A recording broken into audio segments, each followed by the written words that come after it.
আসসালামু আলাইকুম সুপ্রিয় দেশবাসী, আপনারা যারা দেশ এবং দেশের বাইরে থেকে সেনাপ্রধান মিস্টার ওয়াকারুজ্জামানের সমালোচনা করছেন, তারা কি একটাবার ভেবে দেখেছেন যে সেনাপ্রধান ওয়াকারুজ্জামান যদি সামরিক শাসন জারি করত তাহলে কি হতো?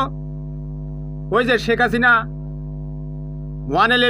2007 সালে যেরকম সাবেক সেনাপ্রধান মঈনুদ্দিনের সাথে আঁতাত করে ক্ষমতায় চলে এসেছিল, সেরকম কিছু তো হতে পারত।